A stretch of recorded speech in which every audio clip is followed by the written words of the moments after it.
Welcome to How to Talk to Kids About Anything with Dr. Robyn Silverman, a podcast loaded with practical tips, powerful scripts, personal stories, and simple steps to make even the toughest conversations easier. So get ready to get the information you need to make the impact you want from someone you trust, your friend, parenting expert, Dr. Robyn Silverman. Hello and welcome to How to Talk to Kids About Anything, where we give you the tips, scripts, stories, and steps to make even the toughest conversations easier. I'm so honored to be your host, Dr. Robyn Silverman, child and teen development specialist, author, and speaker, and most importantly, parent of two great kids who give me the opportunity to love, learn, and grow every single day, whether I want to or not. Believe me, I get it. It's not always easy, but we're in this together, and we have some wonderful people helping us along the way. Now, what is executive functioning, and what does it have to do with our children's success in school and in life? My next guest explains that executive function is what it takes to get stuff done, such as homework, writing a paper, or cleaning a room. In other words, it's the ability to execute complex tasks and see that those tasks go all the way through to completion. Some kids have a knack for organizational tasks, scheduling, and pacing themselves, while others struggle. If your child struggles with school-related tasks like homework, staying focused on a project until it's completed, organizational skills, time management, or perhaps became avoidant or resistant, forgetful, or overwhelmed when it comes to getting school-related tasks completed, they probably struggle with executive function. So what can we do? How can we help our kids who struggle in this area? And what do we want to avoid doing so we don't make things worse? My next guest has these answers and more. Seth Perler helps students who struggle with school, homework, grades, resistance, overwhelm, motivation, underachievement, organization, focus, study skills, and time management. He helps complicated, misunderstood, outside of the box, neurodiverse learners turn it around in a baffling system so that they can launch a successful future.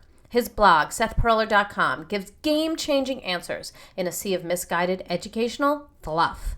Traditional academic interventions don't often get to the root of a child's problems, and they're often based on misinformation or outdated paradigms. Consequently, your child's patterns get worse each year, leading to pervasive difficulties transitioning into adulthood. Parents often feel helpless watching their child drown in school as they spin their wheels trying to help. Parents are desperate for tools that are practical and that account for a child's unique needs. It's all about executive function, which is Seth's specialty. I am so thrilled to have you on the show, so welcome Seth Perler to How to Talk to Kids About Anything. Hey, Dr. Robyn, it's great to be here with you. Thank you so much. I'm thrilled to have you. I've been watching you on YouTube. I've been reading what you've written in articles. But before we get into the meat of the matter, for those who haven't yet seen your videos or read your blog or listened to you speak, can you tell us what gets you up in the morning and what got you so interested, so passionate about executive functioning and those kids who struggle in this area? Sure. First of all, I want to say thank you, Dr. Robyn, for how you show up in the world and for choosing to do the work that you do and choosing to run a podcast. I know a lot of work goes into creating this and a lot of behind the scenes stuff that people don't know about. And I just really appreciate that you take the time to serve humanity in this way. So I just wanted to say thank you. Thank you for that. That is ultra kind, and I will take that compliment and keep it in my pocket for rainy days. Thank you. Good. Receive that. We need you. And what gets me up in the morning was part of the question. What was the other part of the question? What gets you up in the morning and what got you so passionate and interested in this particular area? What gets me up in the morning? Well, I live here in Boulder, Colorado, and it's a beautiful spring day. And what gets me up a lot of times is nature and honestly the birds outside and just ready to hit a new day. But really more purpose-wise is what gets me up is the people in my life that I care about and also the work that I do that I care about. So I'm very driven by my work, by helping kids who are struggling. And what motivates me to to do the work that I do. The reason I'm so passionate about this is because I was that kid. I was the kid who struggled in school.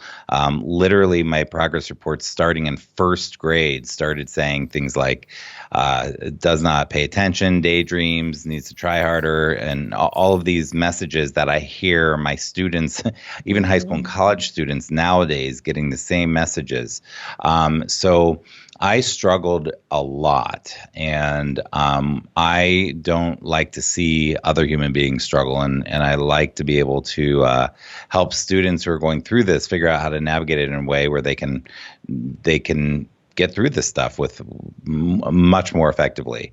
So that's why I'm so passionate about it, is because there's something inside me that sort of, for lack of a better term, that feels their pain, that sees what these kids are going through, and that's very driven to help them solve problems. And that's where the passion comes from. I don't want to see them suffer when I know that they have strengths and talents and gifts and passions and interests and things that can be developed so that they can really have a fantastic quality of life, rather than sort of fall through the cracks and struggle. I loved your article talking about who you were and how you came into this work and why you're so passionate. And I certainly related to it in a lot of ways. Both of my children, we adopted both of my children, and I know that you were adopted by a great family. And we adopted both of my children, and my children struggle in these areas as well. And we're working with them and trying to get all the help that they need in order for them to thrive. Both are very bright, and I loved hearing how great you've done, knowing that you came from sort of a similar background. And I was like, oh, this is so perfect. And I know that you say that it's vital that parents and teachers understand executive functioning.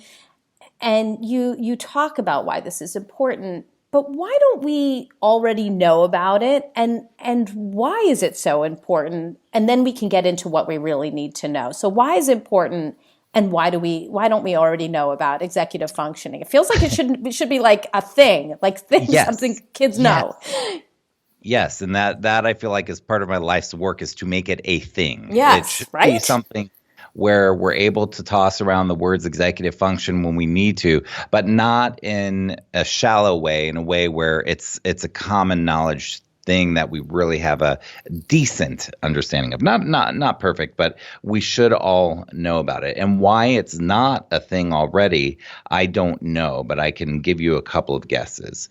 One reason I don't think it's a thing already is because a lot of the experts, if you research executive function right now and you go to Google and you were to cut and paste 20 definitions of executive function onto a document and read them, they are very challenging to understand. Yes. They're written in very clinical speak. Okay. Clinical speak has its place, but when you're dealing with parents and teachers who are not familiar with the concept, it needs to be put into plain English.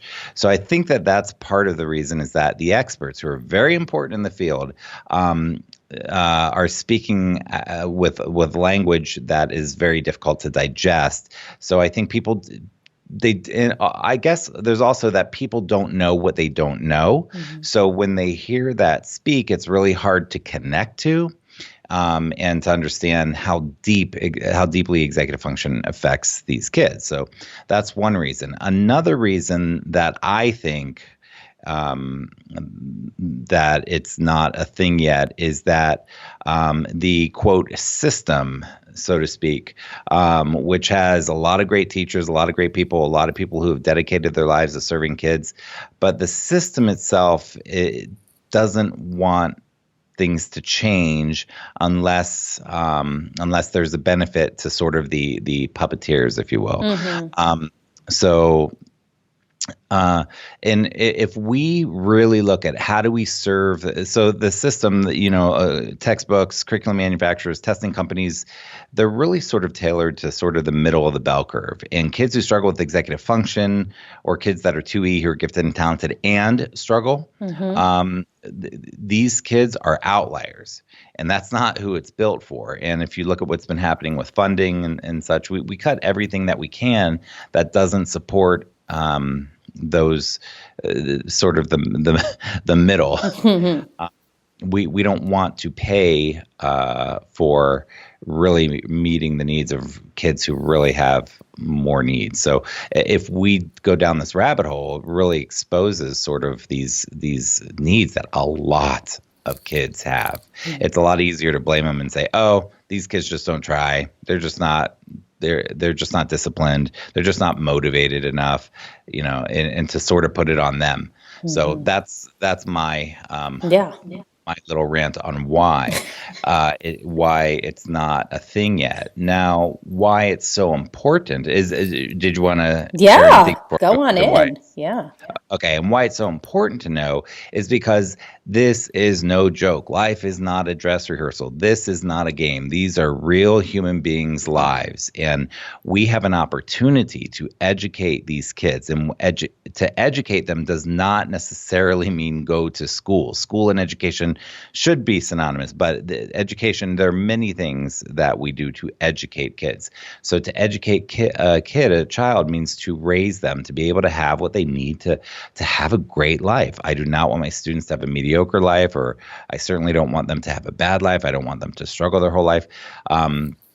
I forget the statistic, but something like more than half of Americans don't have anything safe for retirement. I mean, there are real serious consequences in life when we can't execute. And kids who struggle with executive function are going to have more struggles with having a great life. So if a child struggles with execution, which means with what you said before in the introduction, which was fantastic, by the way. Oh, thank you. Your homework. But if they struggle to do the things that need to get done to accomplish their goals, they're going to struggle with a lot of things in life. So it's so important to understand executive function so that we can give kids, so that we can plant seeds to give them what they need to be able to build a happy, healthy, successful future life. But to me, it's also really important to make sure that their life now is a quality life too. And I see the plate that kids have of stuff that has to be done is piled so high, it seems insurmountable. But I want them to have a really high quality life now where we're not overwhelming them. We're guiding them through education so that we can plant the seeds that they need to build a great future. So I love this whole idea of planting the seeds, and I would want to know, because I know there's a million things, but what would be 3 things that we really need to know right now about executive functioning that might help our kids now? Well, gosh, there's so many ways to look at that question. I know, right? I mean, we could go into every detail, but I'm like, it's the end of the school year, so we can talk about it as it relates to the end of the school year, but it's also going to be summer right around the corner. So you could look at it from that way too, and then we're going to start the school year up again. So I'll get pretty concrete on this one. Okay. So 3 things that you need to know about executive function. First of all, executive function is a lot of things. You will see some experts who say executive function is 3 things, it's 5 things, it's 8 things. And when I'm doing presentations with families or educators, I have about 20 different things that I list. And it's on my website in the executive function article. There's a document that you can check out that breaks a lot of it down. But essentially, there are a lot. If you're going to help a kid with executive function, it's not a simple, easy, quick fix process. You don't just send them to someone or send them to me for a couple weeks and send them to an executive function coach or take some program or whatever, and then things just turn around. So I want people to know that this is going to take time. This has to do with real brain development. There are a lot of things, like I said, for me, about 20 concepts that I kind of cover, but there are a lot of angles that have to be addressed in order to work with the problems that these kids are facing. So that's, first of all, that it's not quick and easy. Right. Be patient. Don't expect your kid to just turn around tomorrow or turn around in a month or have, a great talk with them about executive function. Everything changes. No, we have to help these kids build new systems, new strategies, new mindsets, workarounds, and so forth to help.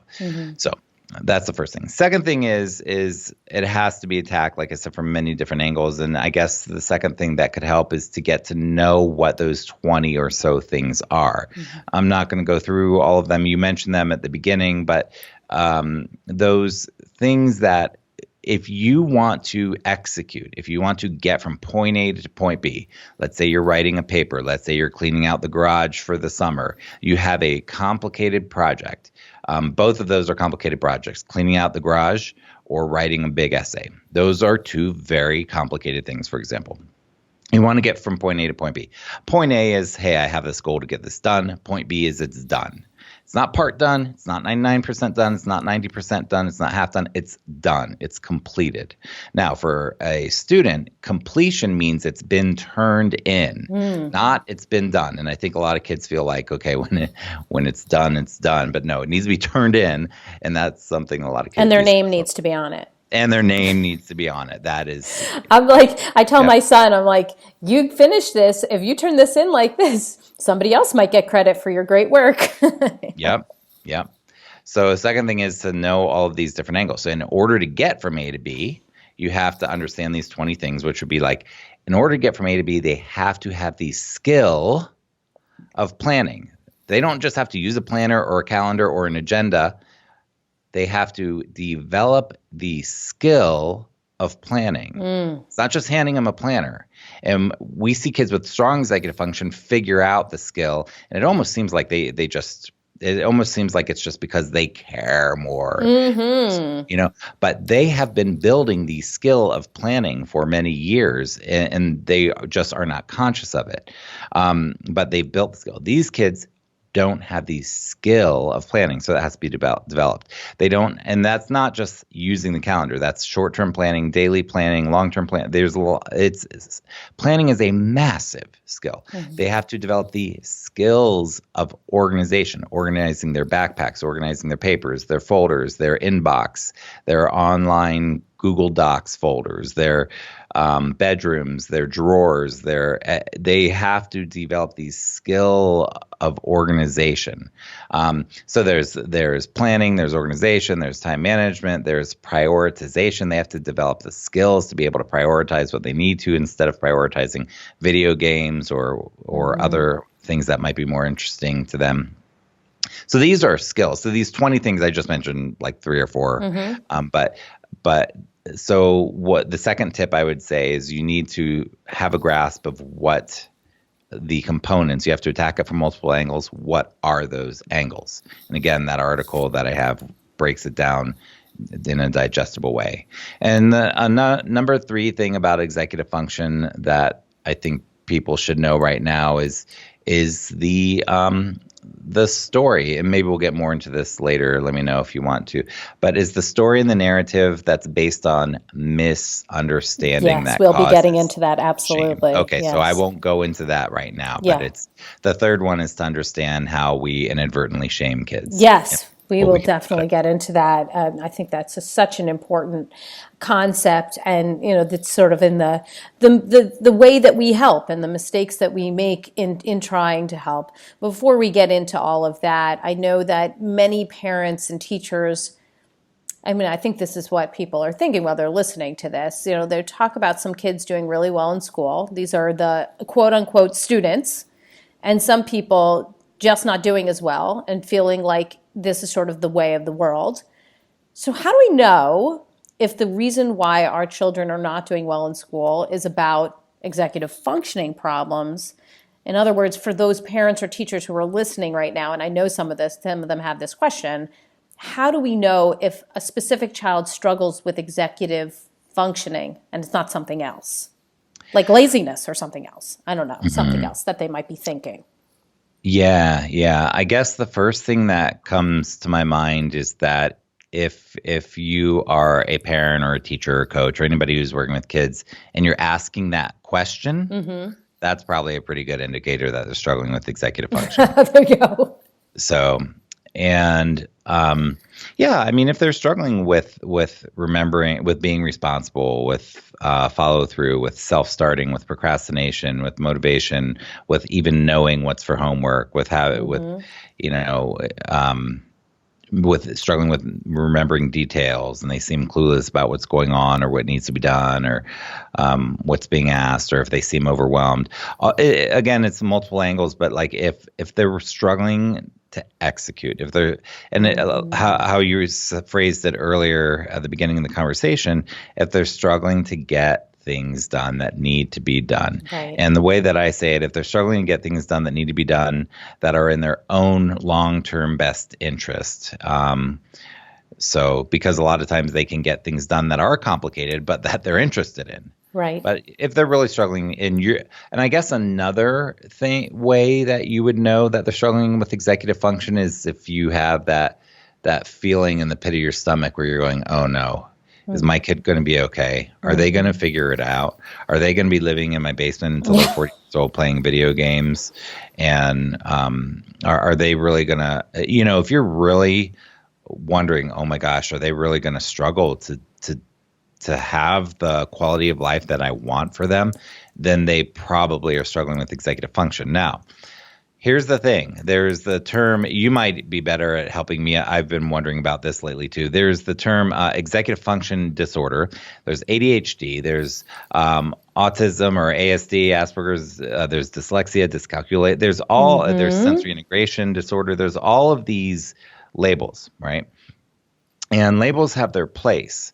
But when I started figuring out that all of these kids, regardless of the label, who struggle with execution, struggle with executive function, that helped me to really tie it together in my mind and be like, okay, the labels have their place, but we cannot just assume that, we cannot just read into the label and say, oh, well, this kid has this profile and make assumptions about what that means. It's more complicated than that.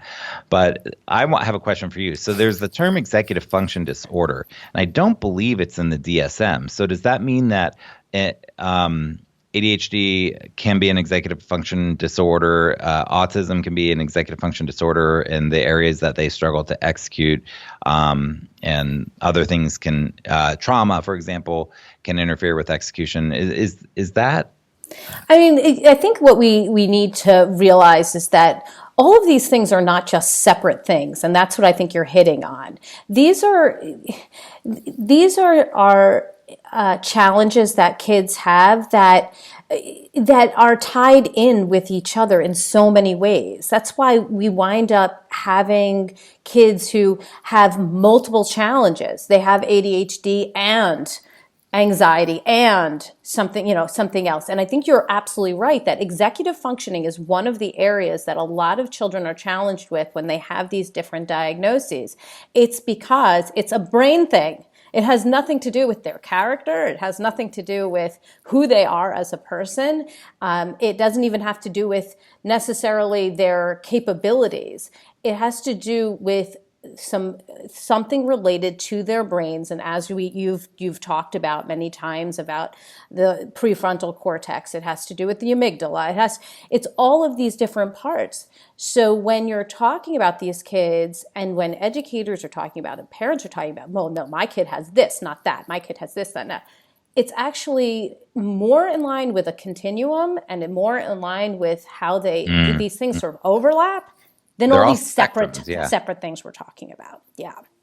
So executive functioning is absolutely an area where that links a lot of these different diagnoses. And that's why we see so many commonalities between these kids.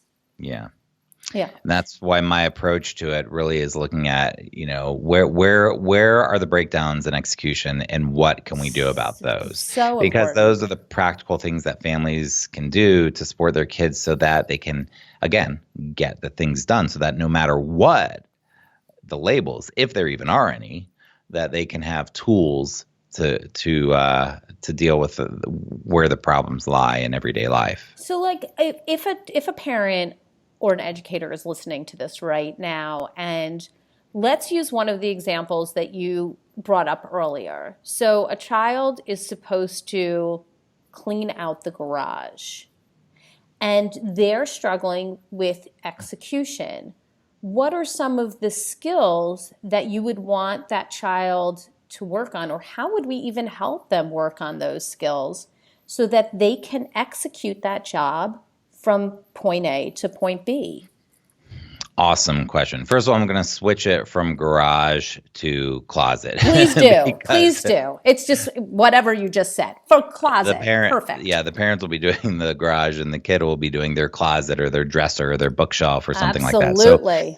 Okay, so awesome question. So parents, teachers, if you're having a kid that's struggling with this, the number one first thing that comes into my mind in terms of getting them to start to take action so basically what happens is that there's this thing called resistance, and these kids are resistant to doing what needs to be done.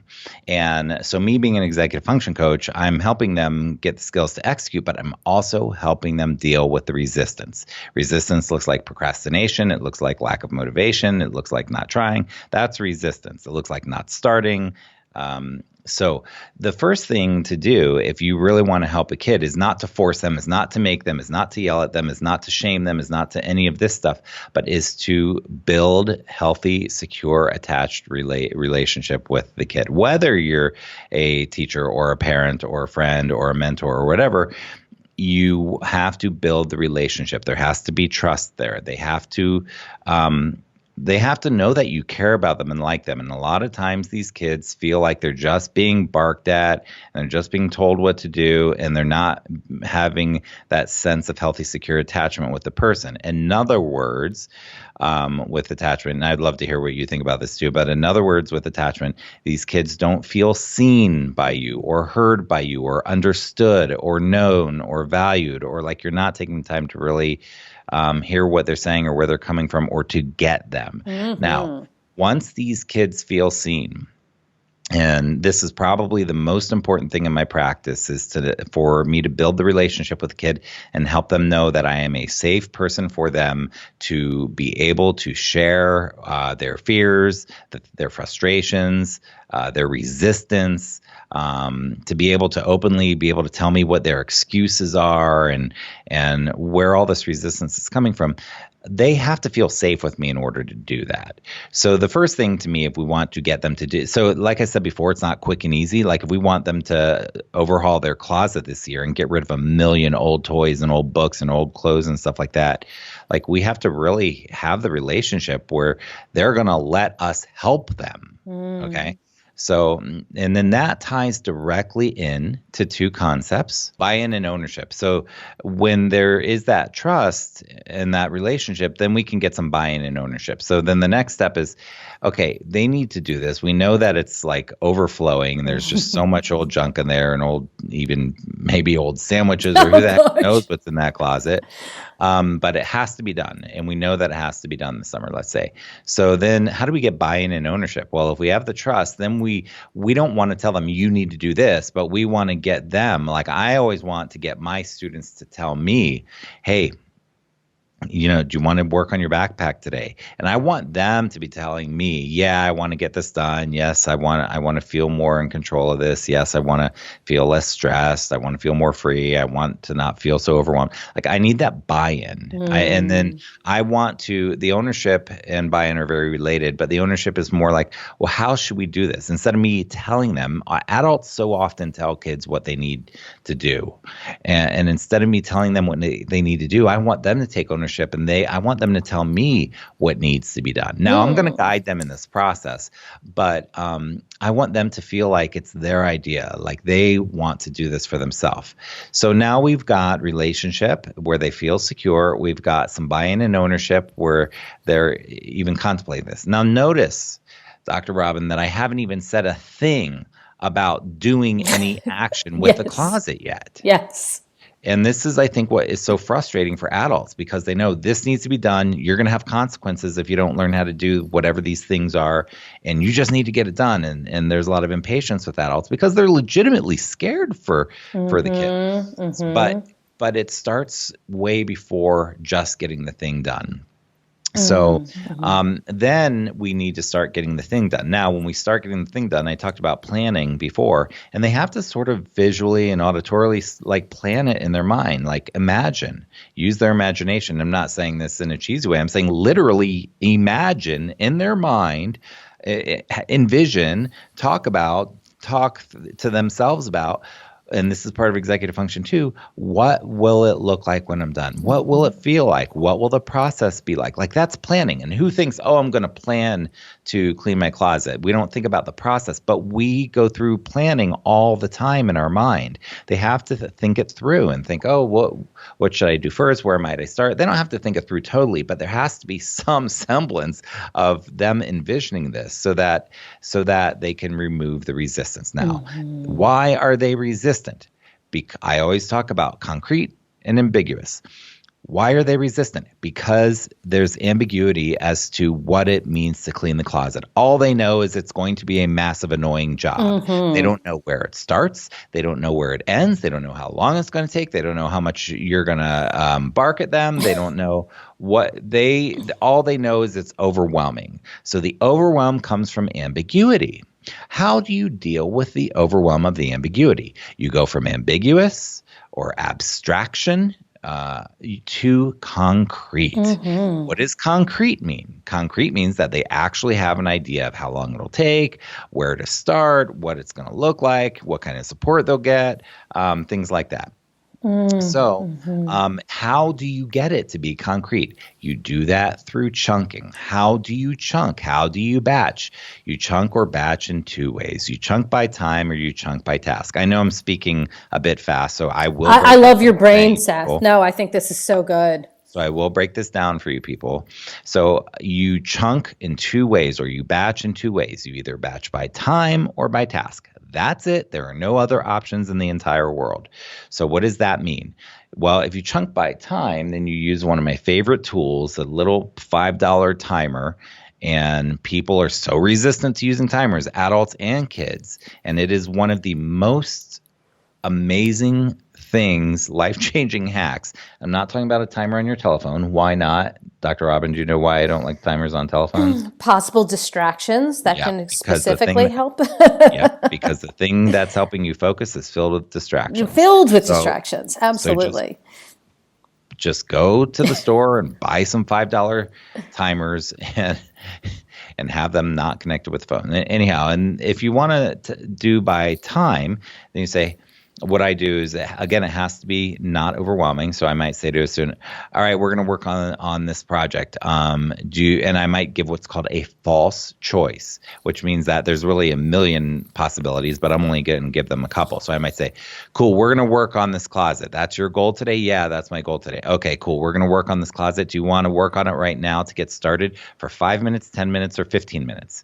And even if they say 5, it's a win, because once we get momentum going, I know in my mind that we're going to go more than 5 minutes. And I do tell kids this, parents and teachers and mentors, I do tell kids that I am teaching them to manipulate themselves. In other words, if they can say, I can handle 5 minutes, they're going to manipulate themselves into getting the ball rolling, and they're going to surprise themselves by getting more done than what they thought. It might be 6 minutes. Even if they do 5, it's still a success, but sometimes it might be an hour. Anyhow, again, it's the story, it's the overwhelm, it's the abstraction, it's the ambiguity that is difficult. So we want to get it concrete. So we chunk by time. Can you do this for 1 minute, 3 minutes, 5 minutes, 20 minutes, 60 minutes? How can we chunk by time? The next thing is to chunk by task. So we can help them to chunk by task by saying, okay, we're going to do the closet today. Let's just start with the top shelf. Let's just start with the left side. Let's just start with the floor. Let's just start with shoes. Let's just start with things that we know are garbage. Let's just pull it all out first. Whatever it is, but chunking it so that there's some ownership, and you say, hey, do you want to just start with the floor? We'll just pull everything out. And if they say yes, we can start there. If they say, that means no. And if that means no, then I need to chunk it down more. Okay, can we just start with one thing from the floor? Or I might just pull it out. A lot of times when I'm going through backpacks with kids, I get their permission first. I say, is there anything personal in your backpack you don't want me to see? And if they say no, then I say, okay, let's get started. If they say yes, I say, well, get rid of it, and then we're going to start. So you always they have to feel safe to take this risk with you.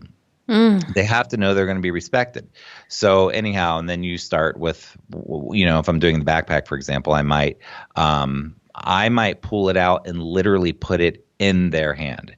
A lot of times when we go through a folder, I'll pull all the papers out for them and I will sit next to them, putting a paper in their hand and saying, is that a yes, no, maybe? Mm-hmm. And what that means is that yes means they definitely need to keep the paper. It's either something that needs to be turned in or something that needs to be done or something that needs to be put back in the folder.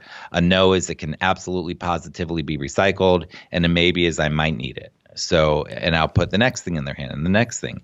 And it seems again, this is not quick and easy, but when I've done this process with a student multiple time, it gets faster. Mm-hmm. It's not that I'm telling them, I'm showing them and I'm walking them through the process. So I'm not saying clean your backpack, clean your closet. I'm walking them through the process, and I'm doing what's called another term that you parents or teachers can look up is called scaffolding. Mm-hmm. So I'm making it easy. I'm making the goals chunked down. How do you eat an elephant? One bite at a time. A journey of 1,000 miles begins with one step. These are baby steps. They're micro steps. They're millimeters. But that is what matters in this game. Mm-hmm. So you asked me, how do we get from point A to point B? First is the healthy, secure attachment. Second is some buy-in and ownership. Third is start to chunk it down and walk them through the process of whatever the thing is. And the last thing I'm going to go with would be to be acknowledging them. We have to see them. We have to notice every little thing. I literally will compliment a kid for anything. And I'm not making up BS compliments. No, they know those things. They hate actual those things. But I'm noticing small things. A lot of times we focus on small things they didn't do right. Mm. You didn't you picked up 70 things in your bedroom, but you left that one. You got an 89. Why didn't you get a 90? Frustrating. So we focus so much on micro things like that, but we don't do it on the other side enough.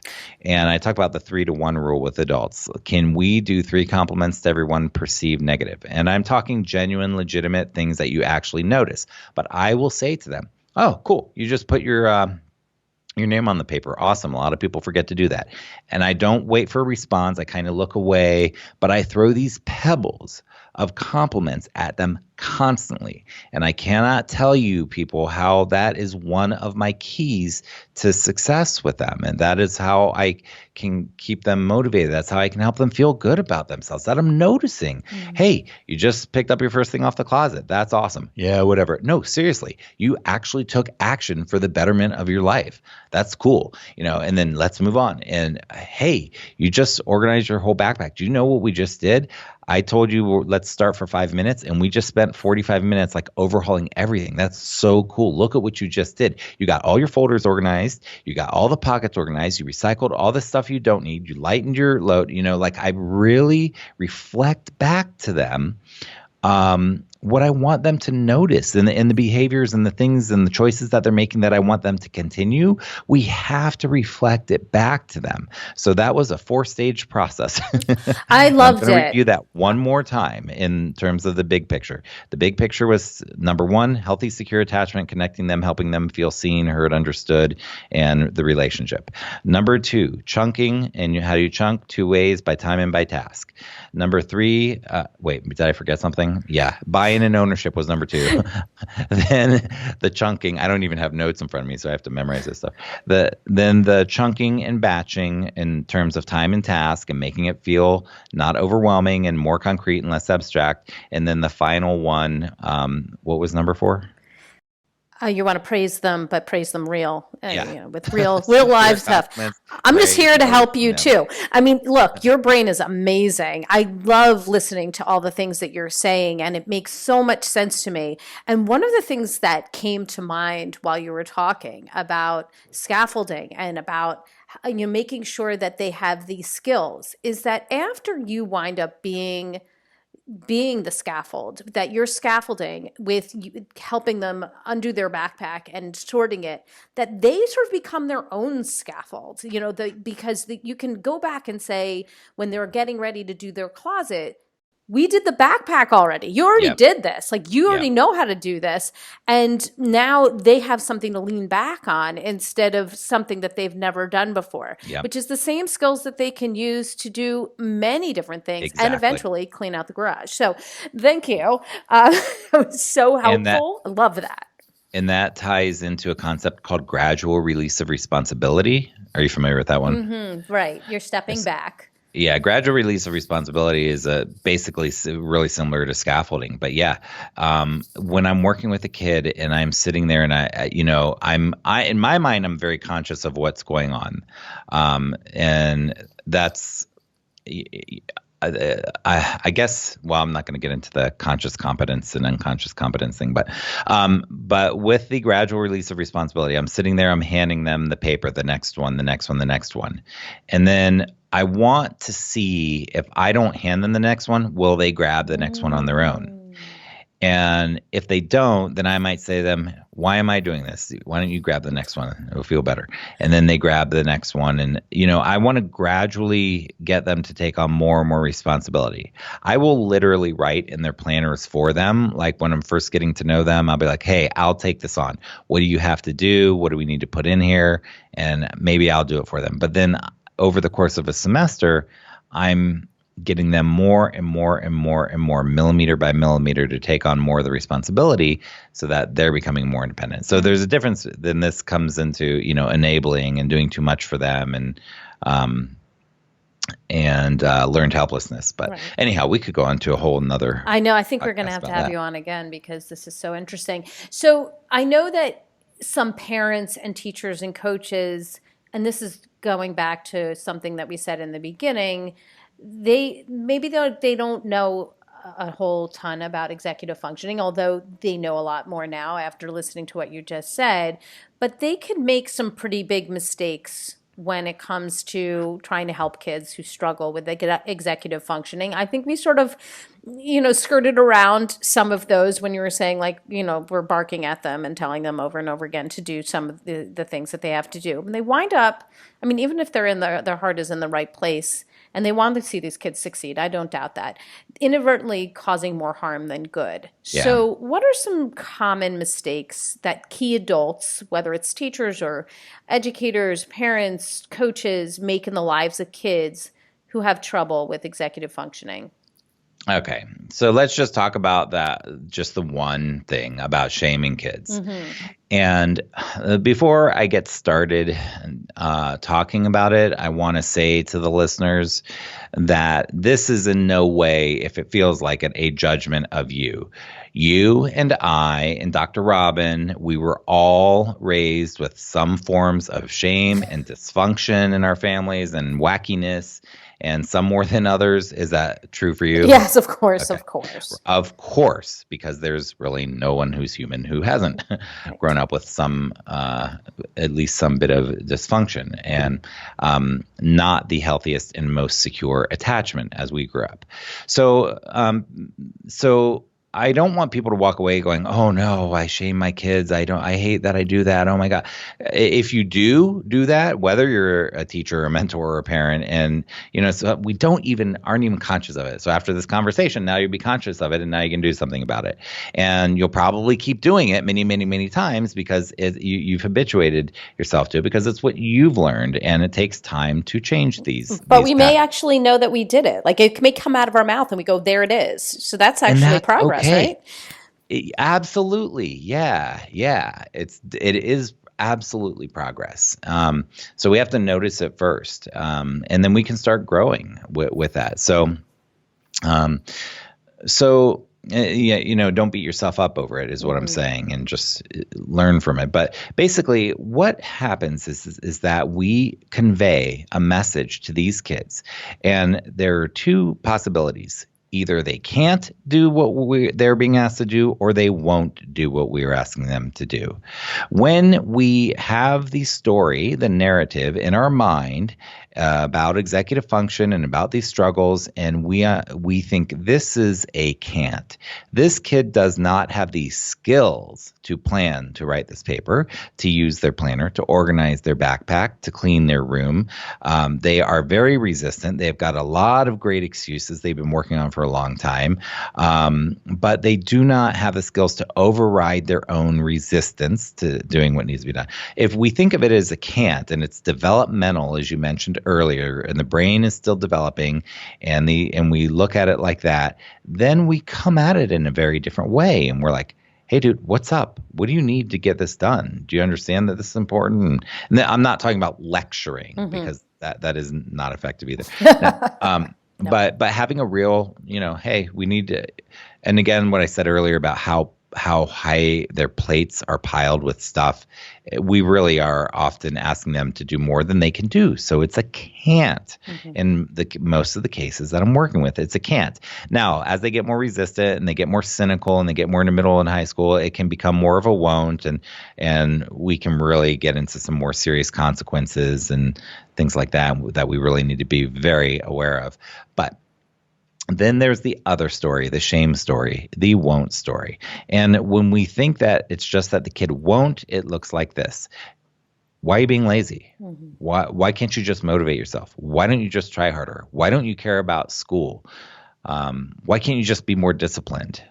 And even if we don't say those words, even if we do not say those words, listeners, we can convey those messages. Society can convey those messages. Educators can convey those messages. The system can convey those messages. Culture can convey those messages. And we individuals can convey those messages. And that means that we are assuming in that story that it's a matter of will. You willingly will not do what needs to be done. And the kid hears that and they think, oh, this is actually my story. My story was that I was lazy and I was a failure. Those were my two words, Dr. Robyn. I was stupid. Lazy. I was the stupid one. Yes, that was me. Yeah. Yeah. So my inner critic was, you're lazy and you're a failure. And that's the story that I took on. And so then what happens is that these kids feel like, oh my gosh, I'm just not motivated. I'm just stupid. Like you said, I'm just lazy. I'm just whatever. And then that inner critic is there, and then it pierces into their heart, and they are very sensitive. If you listeners can remember back to how it felt to be 5 or 8 or 12 or 16, we were so sensitive. And when somebody was condescending towards us, or when somebody shamed us, or when somebody said something that felt bad, we felt it 10 or 20 or 30 times more deeply than we do now as adults, when we've developed some thicker skin and different ways to work with the world. And when we've learned our own truth about ourselves, at that age, it's so painful. So these kids often are feeling shamed, and shame goes deep. It hurts. They may not say it. They may not act like it. They may act out in other ways. They may withdraw. Who knows?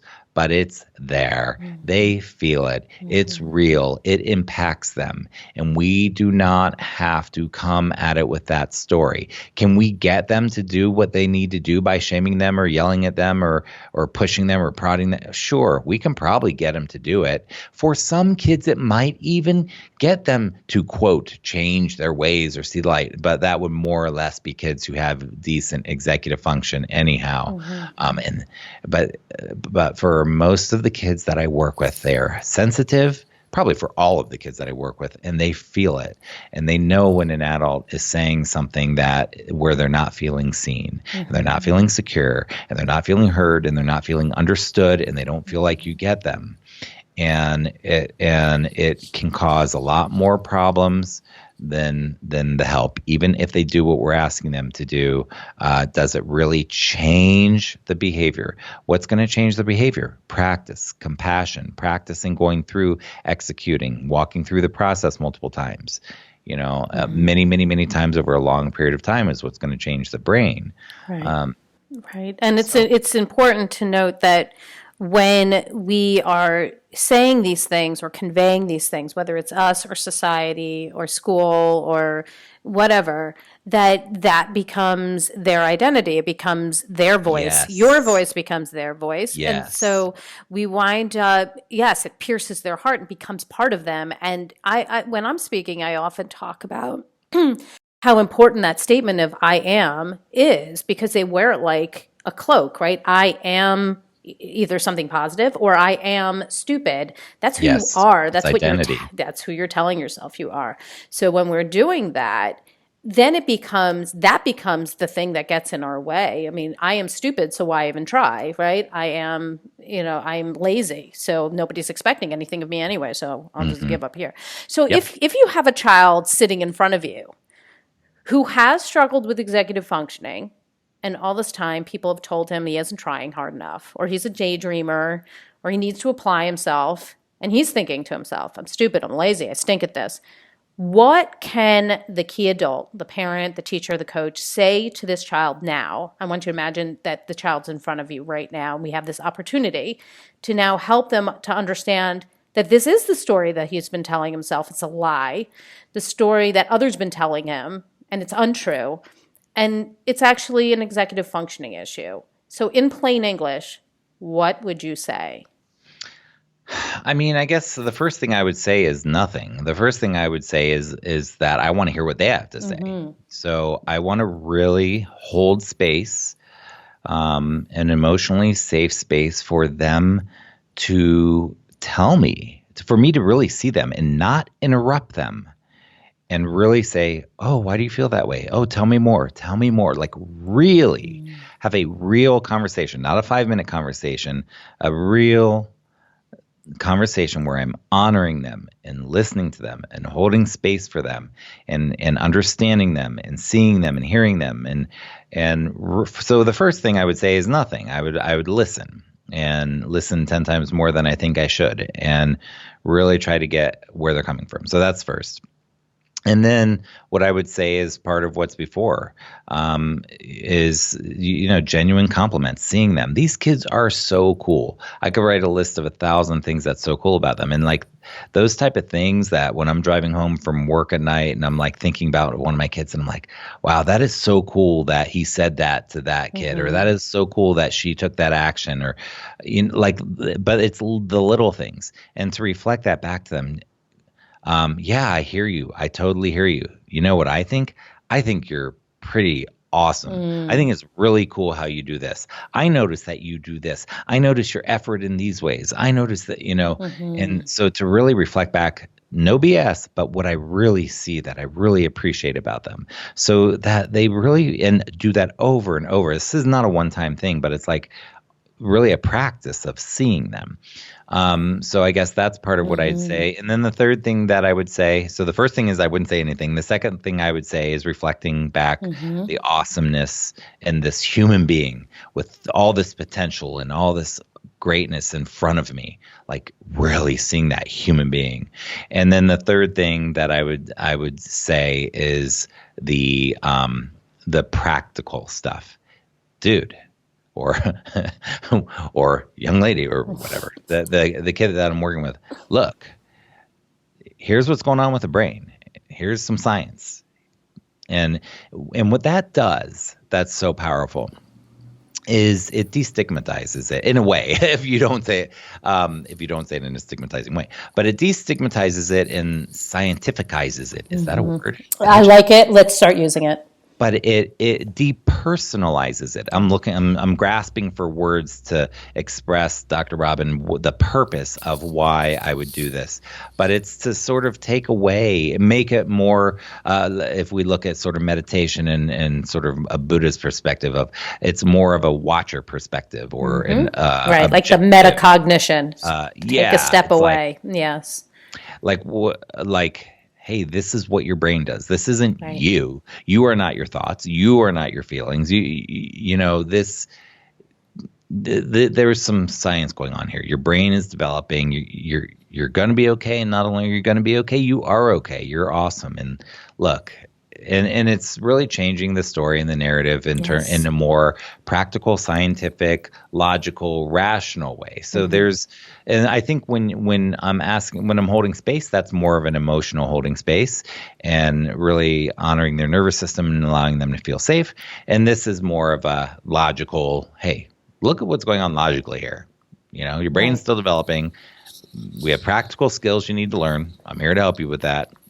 And yeah. And when you're a key adult and you really see and hear a child and you're providing this alternative viewpoint, that can then start whittling away at the story that they're telling and become the new story. Well, Seth sees me as focused. Seth said that this is how I showed motivation. This is how I showed completion of task. And I am somebody who does this. I had this moment with my son the other day that actually made me tear up, where I was saying to him before I was leaving on a trip that I said, I really appreciated what you did there. You showed that you were, that you're so kind in this way, that you really showed kindness to this person. And he looked at me and he goes, that's because I am kind.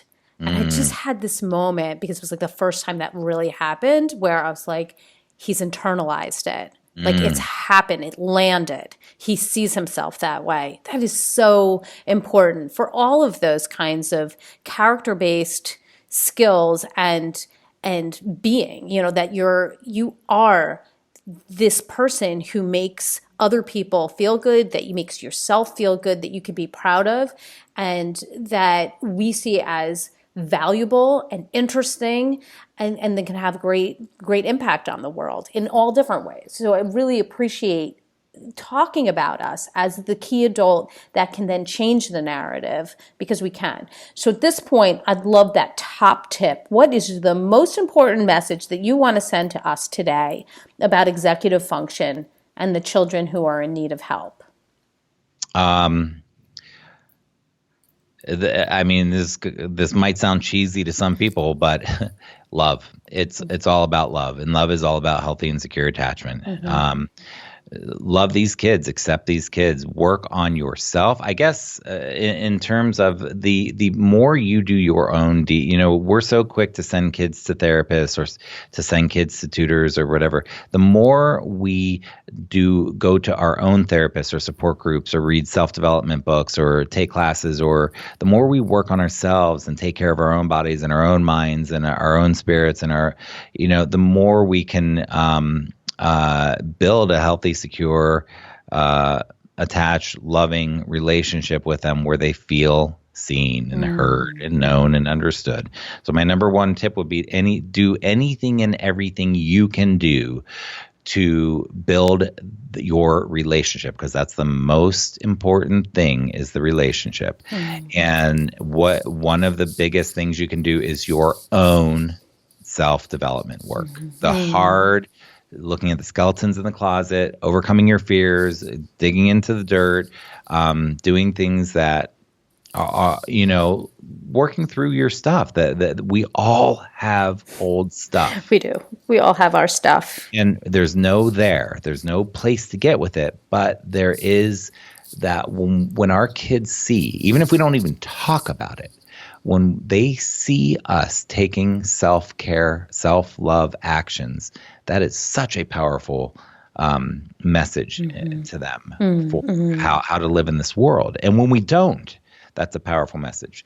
So it would be to love them and love them through self-care and self-development. What a gift you are to these kids and to us today to provide so many great, interesting information and tips and just how to talk about this, because it's such an important topic that sort of remained, I don't know why, but under covers, and we need to get it out there. So give us the resource of the week. Where can people go to get more information about you and all the things that you're offering?